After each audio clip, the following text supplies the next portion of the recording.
ভাই আমার বয়স কম, আমি আর পারছি না, কিন্তু তারপরও ভাই জোর করে তার মেশিন আমার গুহায় এত জোরে জোরে দিল, আমি কাঁদছি আর বলছি আস্তে আস্তে দেও, ব্যথা পাচ্ছি।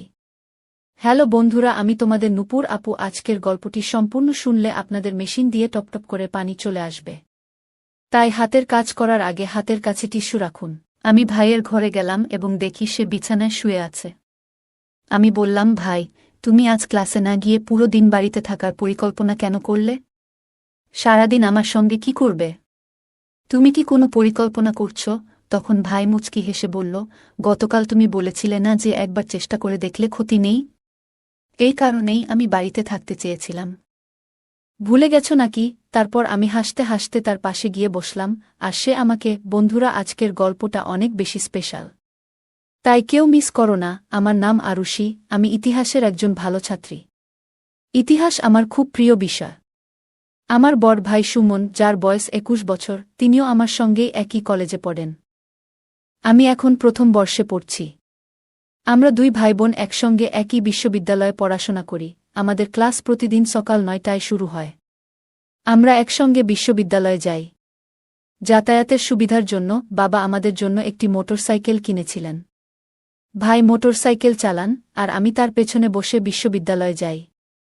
তবে সুমন ভাই আমার আপন ভাই নন।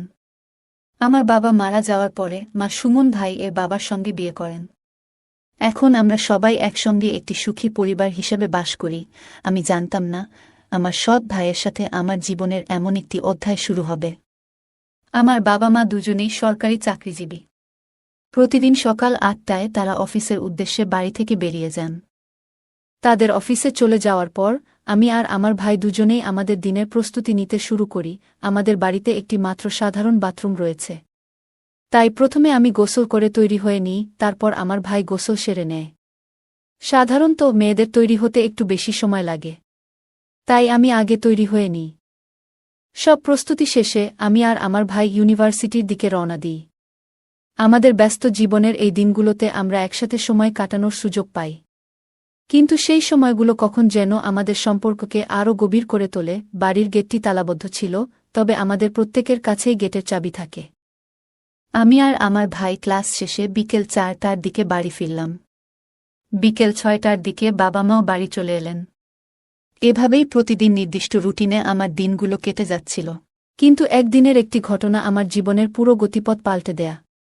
এটিকে আপনি হঠাৎ ঘটে যাওয়া একটি ঘটনা বলতে পারেন, বা হয়তো তা ছিল অন্য কিছু। প্রতিদিনের মতো সেদিনও আমরা সকলে একসাথে সকালের নাশতা করলাম। বাবা মা তাদের অফিসের জন্য প্রস্তুত হয়ে বেরিয়ে গেলেন। বাবা মা বের হওয়ার কিছুক্ষণ পর আমি বাথরুমে গিয়ে দরজা বন্ধ করলাম। সেদিন বাথরুমের দরজা বন্ধ করার পর থেকেই কিছু অপ্রত্যাশিত ঘটনা ঘটে গেল, যা আমার মনকে নাড়া দিয়েছিল এবং জীবনের প্রতি আমার দৃষ্টিভঙ্গি সম্পূর্ণরূপে বদলে দিল। সেদিন আমি বাথরুমে ঢুকে নিজের পোশাক খুলে পাশে রাখতে যাচ্ছিলাম, তখন হঠাৎ দরজার নিচ দিয়ে একটি ছায়া দেখতে পেলাম। আমি শাওয়ারের নিচে দাঁড়িয়েছিলাম এবং হালকা ভীত হয়ে পড়েছিলাম। প্রথমে ভেবেছিলাম হয়তো এটা আমার মনের ভুল, কিন্তু যখন মুখে সাবান লাগাচ্ছিলাম তখন আবার দরজার নিচে ছায়াটি নড়াচড়া করতে দেখলাম। আমার মনে হলো কেউ হয়তো দরজার বাইরে থেকে আমাকে লক্ষ্য করছে। তবে বাড়িতে তখন আমি আর আমার ভাই ছাড়া আর কেউ ছিল না। তাই মনে প্রশ্ন উঠল, তাহলে কি আমার ভাই আমাকে লক্ষ্য করছে? তারপর ভাবলাম, হয়তো লাইটের প্রতিফলনের কারণে এমনটা দেখাচ্ছে।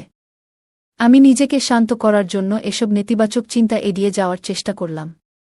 তবুও সেই ছায়া বারবার আমার মনে সংশয়ের সৃষ্টি করছিল। শাওয়ার চালু করে আমি ধীরে ধীরে গোসল করলাম এবং পরিষ্কার হয়ে নিজের পোশাক পরে নিলাম।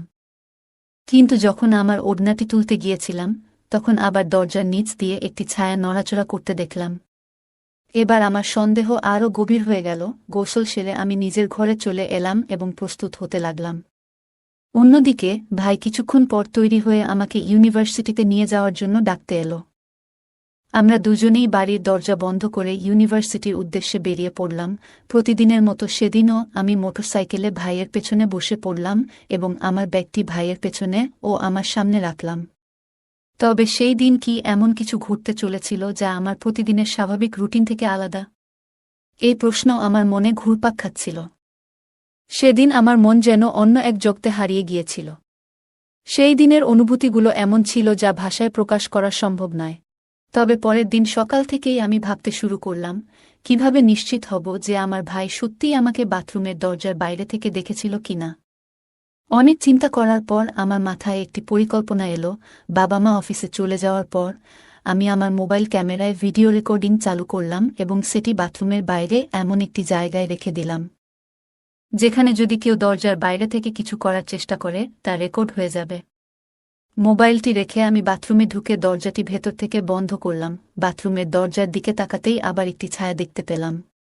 এবার আমি বুঝতে পারলাম যে যা কিছুই ঘটছে তা ক্যামেরায় ধরা পড়েছে। এই চিন্তা করতে করতে আমি গোসল শেষ করলাম।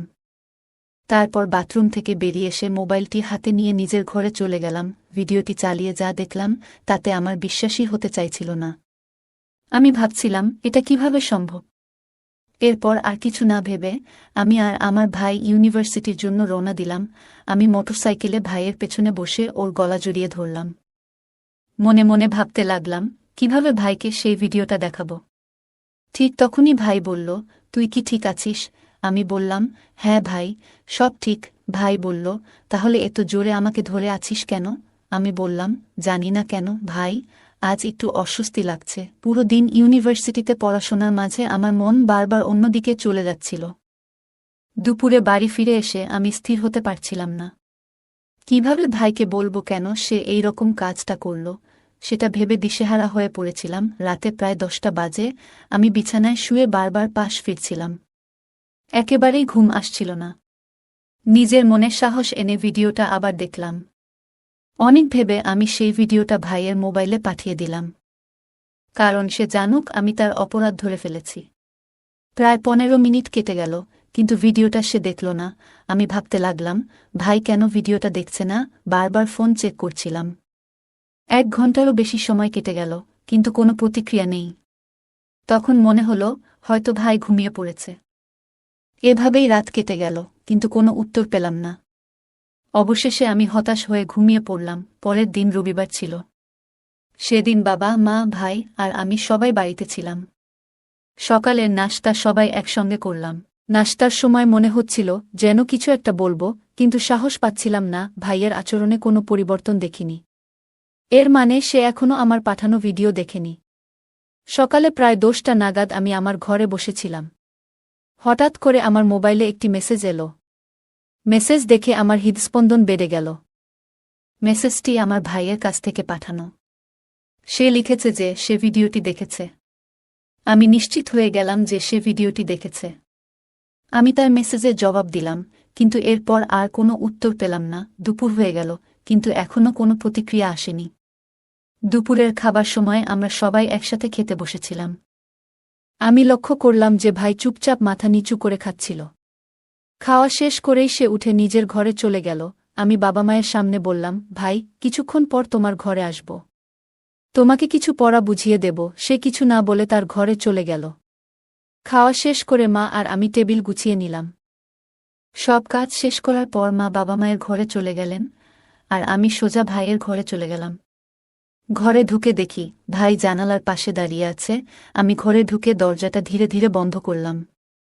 তারপর সুমন ভাইয়ের কাছে গিয়ে দাঁড়ালাম। দেখলাম ওর চোখে অশ্রু গড়িয়ে পড়ছে। ওর চেহারায় অপরাধবোধ স্পষ্ট ছিল।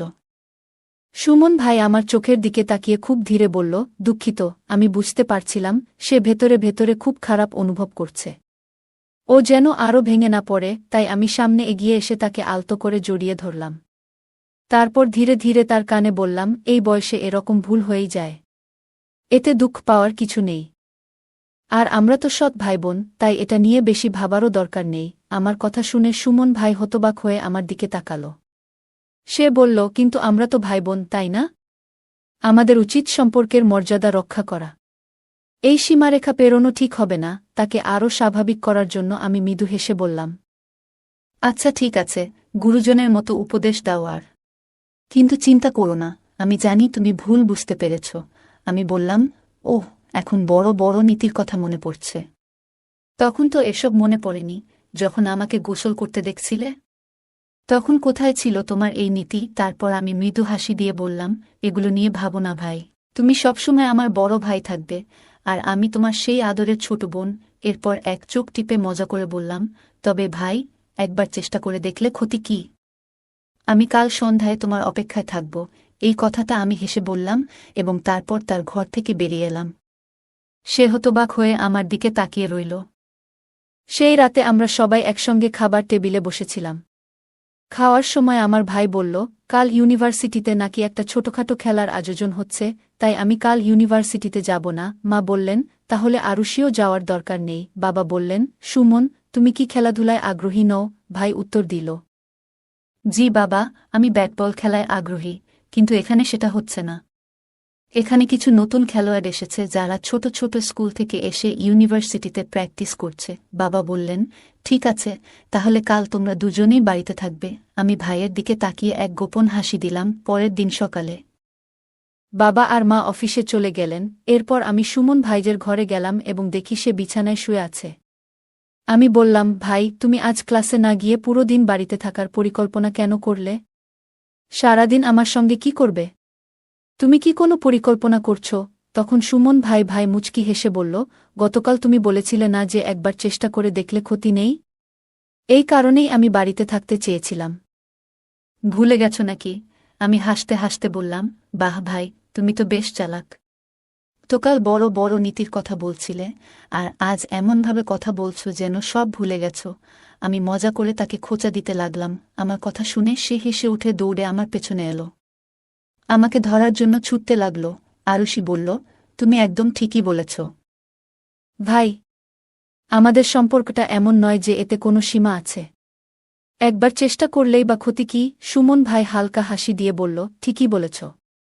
চলো আজ একটা নতুন অধ্যায় শুরু করি। এরপর আরুষি এবং সুমন ভাইয়ের কথোপকথন একটু গভীর হয়ে গেল। আরুষি কিছুটা সংকোচ অনুভব করছিল, কিন্তু তার মনে একটা অদ্ভুত আকর্ষণ তৈরি হচ্ছিল। আরুষি বলল, তুমি কেন এমন মজার ছলে কথা বলো? বন্ধুত্বেরও একটা সীমা থাকা উচিত, তাই না? সুমন ভাই একটু কাছে এসে বলল, যদি বন্ধুত্ব এতটাই গভীর হয় যে সেটি ভালোবাসার সীমা ছাড়িয়ে যায়, তবে সেটা কি ভুল হবে? আরুষির মুখে একটি মৃদু হাসি ফুটে উঠল। সে কিছুক্ষণ চুপচাপ থাকল, যেন নিজের মনকে বোঝার চেষ্টা করছে। সুমন ভাই কিছুক্ষণ নীরবে দাঁড়িয়েছিল, যেন সে বুঝতে চেষ্টা করছিল। তার হৃদয়ের এক কোণে একটি অনুভূতি জেগে উঠেছিল যা আমার প্রতি আকর্ষণ তৈরি করেছিল। তবে নিজেকে থামিয়ে বললাম, না ভাই, এটা সম্ভব নয়। এটা সঠিক হবে না। সুমন ভাই গভীর দৃষ্টিতে তাকিয়েছিল। সেই দৃষ্টির মধ্যে কি যেন এক অনুচ্চারিত কথা ছিল, যেন সে আমার সব অনুভূতি বুঝে ফেলেছে। আমি নিজের হাত দুটো মুষ্টিবদ্ধ করে শক্ত করে ধরলাম, যেন সাহস যোগায়। তারপর বললাম, আমি কখনো এমন অনুভব করিনি। তোমার সঙ্গে থাকলে মনে হয় আমি সঠিক পথে আছি। আমার কণ্ঠ কাঁপছিল। প্রতিটি শব্দ যেন নিজের ভেতর থেকে টেনে বের করতে হচ্ছিল। যদি তুমি মনে করো আমি ভুল করছি, তবে আমি তোমার সব কথা মেনে নেব। আমি এক মুহূর্ত থামলাম, তারপর প্রশ্নটা করেই ফেললাম, শুধু বলো, তোমার মনে আমার জন্য কি আছে? সুমন ভাই কিছুক্ষণ চুপ করে রইল, যেন শব্দগুলো গুছিয়ে নেওয়ার চেষ্টা করছে। তার চোখে এক ধরনের গভীর মমতা ছিল, কিন্তু সঙ্গে একটা দ্বিধাও। তুই এটা বলছিস, জানিস? আমি কখনো ভাবিনি তুই এমন কিছু বলবি, সে বলল, তার কণ্ঠে একটা অচেনা আবেগ। আমার বুক ধক করে উঠল। তুই জানিস না, তোকে নিয়ে আমার চিন্তাগুলো কতখানি গভীর। আমি চাই তুই সবসময় হাসিখুশি থাকিস। কিন্তু সে থেমে গেল। আমি ধীরে ধীরে বললাম, কিন্তু কি ভাই? সে এক দীর্ঘ শ্বাস নিয়ে বলল, আমি চাইনি তুই আমার উপর নির্ভর করিস, কারণ তুই নিজেই নিজের পথ তৈরি করতে পারিস। কিন্তু তুই যদি বলিস যে আমি তোর জন্য কিছু, তাহলে। তার কণ্ঠ আটকে গেল। এই প্রথমবার আমি তার ভেতরে দ্বিধা ও ভালোবাসার টানাপোড়েন অনুভব করলাম। যেন আমরা দুজনেই বুঝে গেছি, এই সম্পর্কটা শুধুমাত্র কথায় ব্যাখ্যা করার নয়, এটা অনুভবের। সুমন ভাইয়ের চোখে জল চলে এলো। সে ধীরে ধীরে বলল, তোমাকে ছাড়া আমিও অসম্পূর্ণ, কিন্তু আমার ভয় হচ্ছে এই পথে হাঁটলে আমাদের জীবনে বড় পরিবর্তন আসবে। ভাইয়ের হাত ধরে বললাম, পরিবর্তনকে ভয় পেও না। যদি আমাদের সম্পর্ক সত্যি হয়, তবে এই পরিবর্তন আমাদের জন্য নতুন সম্ভাবনা নিয়ে আসবে। আমি তোমাকে কখনো কষ্ট দেব না, এই কথা দিলাম। সুমন ভাই মৃদু হাসি দিয়ে আমার দিকে তাকাল। বলল, তাহলে তুমি সত্যিই আমাদের সম্পর্ককে এতটা গুরুত্ব দাও? তাদের চোখের ভাষা সবকিছু বলে দিচ্ছিল, যা শব্দের চেয়েও গভীর ছিল। অবশেষে তারা নিজেদের অনুভূতিকে গ্রহণ করল এবং একে অপরকে জড়িয়ে ধরল। তাদের সম্পর্ক আর বন্ধুত্বের সীমায় আটকে থাকল না, বরং নতুন এক অধ্যায়ের সূচনা করল। এটি ছিল এক নতুন অধ্যায়ের সূচনা, যেখানে ভালোবাসা আর বিশ্বাস ছিল তাদের পথপ্রদর্শক। সুমন ভাই আর আরুষির জীবনে এক নতুন মোড় এল। তাদের বন্ধুত্ব ধীরে ধীরে গভীর ভালোবাসায় রূপ নিল। তবে এই সম্পর্ক ছিল তাদের নিজস্ব একটি গোপন অধ্যায়, যা তারা বাইরের পৃথিবীর চোখ থেকে লুকিয়ে রাখতে চেয়েছিল। পরের দিন সকালে আরুষি কিছুটা চিন্তিত মনে হচ্ছিল। সুমন তাকে দেখেই জিজ্ঞাসা করল, কি হল? তুমি কি কিছু নিয়ে উদ্বিগ্ন? আরুষি মাথা নিচু করে বলল, ভাই, সবকিছু এত তাড়াতাড়ি হয়ে গেল যে আমি বুঝতে পারছি না সামনে কি হবে। সমাজ, পরিবার, তারা কখনো আমাদের এই সম্পর্ককে মেনে নেবে না। সুমন ভাই ধীরে ধীরে তার কাছে এসে বলল, আরুষি, যখন আমাদের ভালোবাসা সত্যিকারের, তখন আমাদের কারও অনুমতির প্রয়োজন নেই। আমরা একসঙ্গে আছি, এটাই সব কিছু। আরুষি তার কথা শুনে একটু আশ্বস্ত হল।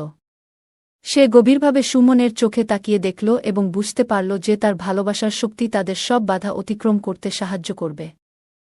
ভয় পাওয়ার কিছু নেই। তবে যদি তুমি চাও, আমরা আমাদের সম্পর্কের কথা গোপন রাখতে পারি যতক্ষণ না সঠিক সময় আসে। সুমন ভাই ধীরে ধীরে বলল। আরুষি তার দিকে তাকিয়ে বলল, আমি শুধু চাই আমরা যেন একে অপরকে বুঝি এবং সবসময় পাশে থাকি। যদি আমাদের মধ্যে বিশ্বাস থাকে, তাহলে আমরা সব বাধা পার করতে পারব। কয়েকদিন সবকিছু ভালোভাবেই চলছিল। তারা সিদ্ধান্ত নিয়েছিল যে তাদের সম্পর্ক তাদের পড়াশোনা এবং ক্যারিয়ারের উপর প্রভাব ফেলতে দেবে না। কিন্তু ভালোবাসা এমন একটি অনুভূতি যা চেপে রাখা কঠিন। একদিন কলেজের ক্যান্টিনে আরুষি এবং সুমন চুপি চুপি কথা বলছিল। তখন তাদের ক্লাসমেট রিমা বিষয়টি দেখে ফেলে। সে হেসে বলল, এই কি চলছে তোমাদের মধ্যে? আরুষি আর সুমন মুহূর্তের জন্য চুপ হয়ে গেল। রিমার হাসির মধ্যেও একটা কৌতূহল লুকিয়েছিল। সুমন ভাই হালকা হাসি দিয়ে বিষয়টা অন্যদিকে ঘোরানোর চেষ্টা করল। কিন্তু রিমার মুখে যে অভিব্যক্তি ছিল তাতে মনে হচ্ছিল যে সে আরও কিছু বলতে চায়। রিমার মনে সন্দেহ জাগে যখন সে আরুষি আর সুমনের আচরণ লক্ষ্য করে। তারা তাড়াতাড়ি বলল, কিছুই না, এমনই কথা বলছিলাম। কিন্তু রিমার মনে সন্দেহ আরও গভীর হল এবং সে তাদের কথা মনোযোগ দিয়ে শুনতে শুরু করল। সেদিন সন্ধ্যায় সুমন ভাই বাড়িতে একা ছিল। এমন সময় আরুষি তাকে ফোন করল। সুমন ভাই, তোমার সঙ্গে খুব জরুরি কথা বলতে হবে। আরুষি চিন্তিত স্বরে জিজ্ঞাসা করল, কি হয়েছে? সব ঠিক আছে তো? আরুষি বলল, তুমি একবার ছাদে চলে এসো। সুমন ভাই ছাদে গিয়ে দেখে আরুষি আগেই সেখানে অপেক্ষা করছে। তার হাতে একটি লাল গোলাপ। সুমন ভাইকে দেখে আরুষি বলল, আমি আর লুকিয়ে রাখতে পারছি না। ভাই, আমি তোমাকে ছাড়া আর এক মুহূর্তও থাকতে পারি না। আমি চাই সবাই জানুক যে আমি তোমাকে ভালোবাসি। ভাই হতভম্ব হয়ে গেল। কিছুক্ষণ চুপ থেকে বলল, কিন্তু আরুষি, তুমি বুঝতে পারছো এর মানে কি? পরিবার, বন্ধু, সমাজ, সবাই আমাদের নিয়ে প্রশ্ন তুলবে। আরুষি তার চোখে তাকিয়ে বলল, আমার কিছু যায় আসে না। আমি শুধু তোমাকে পাশে চাই। তুমি থাকলে আমি সব চ্যালেঞ্জের মোকাবিলা করতে পারব। ভাইয়ের চোখ ভিজে গেল। সে আরুষির হাত থেকে গোলাপটি নিল এবং মৃদু হেসে বলল, যদি তোমার ভালোবাসা এতটাই হয়, তবে আমিও সব বাধা পার করার সাহস পাব। আমরা সবকিছুর সম্মুখীন হতে প্রস্তুত, তবে আমাদের এগোতে হবে সতর্কতার সঙ্গে। সুমন ভাই বলল। আরুষি মৃদু হেসে তার কথা মেনে নিল। তার হাসির মধ্যে যেন এক ধরনের আশ্রয় ছিল, এক ধরনের মমতার সুর। সে চোখ তুলে তাকাল, যেন তার চোখ দিয়ে বলছে, আমি তোমার উপর বিশ্বাস করি। তারা একে অপরকে জড়িয়ে ধরল। সেই আলিঙ্গন ছিল নীরব, অথচ এত গভীর যে হাজার শব্দেও তা বোঝানো যাবে না। এটি ছিল তাদের সম্পর্কের আরেকটি পদক্ষেপ, একটি অদৃশ্য প্রতিজ্ঞা, যেখানে দুজনেই একে অপরকে বলছিল, যাই হোক না কেন, আমরা একসাথে থাকব। তাদের ভালোবাসা এখন আর শুধু একটি গোপন বিষয় ছিল না। এটি হয়ে উঠল এমন একটি অনুভূতি যা প্রতিটি বাধাকে জয় করার সাহস যোগায়। আরুষি অনুভব করল, তার ভালোবাসা তাকে দুর্বল নয়, বরং শক্তিশালী করে তুলেছে। সে জানে তারা একসাথে থাকলে কোনো বাধাই তাদের থামাতে পারবে না। ওই মুহূর্তে যেন পুরো পৃথিবী থেমে গিয়েছিল। কেবল ছিল তাদের নিঃশ্বাসের শব্দ আর একে অপরের উপস্থিতির উষ্ণতা। তাদের ভালোবাসা যেন বাতাসে মিশে এক অদ্ভুত ছন্দ তৈরি করেছিল, একটি ছন্দ যা তাদের জীবনকে নতুন করে বেঁধে দিয়েছে। বন্ধুরা, এই গল্পটি আপনাদের কেমন লাগল? যদি এই গল্পটি ভালো লেগে থাকে, তাহলে দয়া করে ভিডিওটি লাইক করুন এবং আমাদের চ্যানেলটি সাবস্ক্রাইব করুন। পাশে থাকা বেল আইকনটি প্রেস করুন, যাতে করে আমরা যখনই নতুন ভিডিও আপলোড করি তার নোটিফিকেশন সবার আগে আপনার কাছে পৌঁছে যায়। ধন্যবাদ। দেখা হবে আমাদের পরবর্তী ভিডিওতে।